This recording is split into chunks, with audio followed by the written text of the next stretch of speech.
Hey, welcome to Estevan TV. I'm at pushgapradio.com. Pushgapradio.com. Bridging the gap between old school and new school radio. Pushgapradio.com. It's Dallas, baby. Right. Did you ever stop to think about who invented Russian roulette?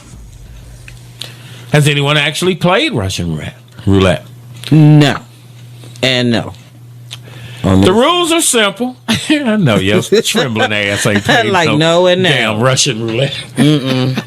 I'm not even talking. No. Now, have I thought about doing it, aiming it the other direction? Yeah, but at myself, hell no.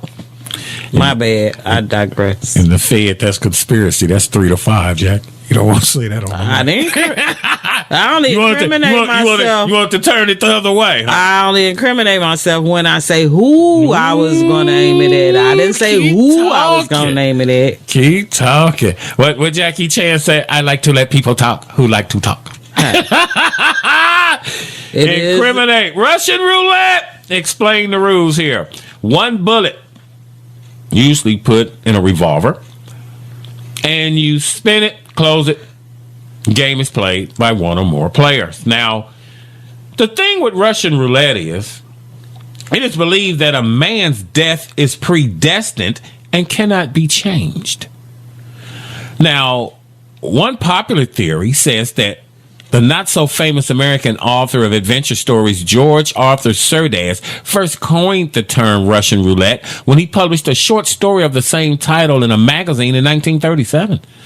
But the first trace of Russian roulette can be found in the story of The Fatalist, a book written in 1840 by a Russian poet and writer. Wow.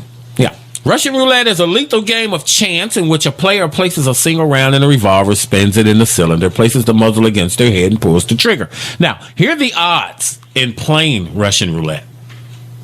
It's a deadly game.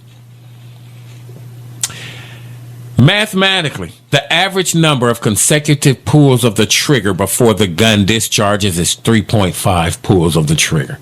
So 3.5 times you pull the trigger, there's the odds that you'll make it.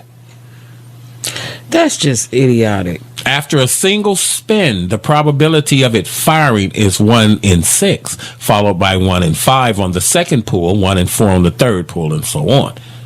Now, notable incidents in dealing with Russian roulette. The autobiography of Malcolm X, where he recalls an incident during his burglary career where he once played Russian roulette, pulling the trigger 3 times in a row to convince his partners in crime that he was not afraid to die.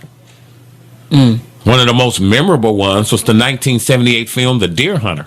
You remember that? No. I figured you didn't.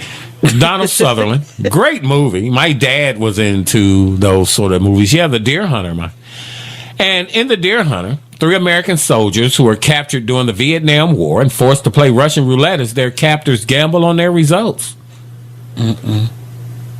Now, this game took place in a bamboo room above where the other prisoners were held, so that the losers' blood dripped down on future contestants. Several teen deaths following the movie's release caused police and the media to blame the film's depiction of Russian roulette, saying that it inspired the youth to play the game. So Russian roulette was always kind of weird. I came across that over the weekend, thought that might be something that would be very odd to know about.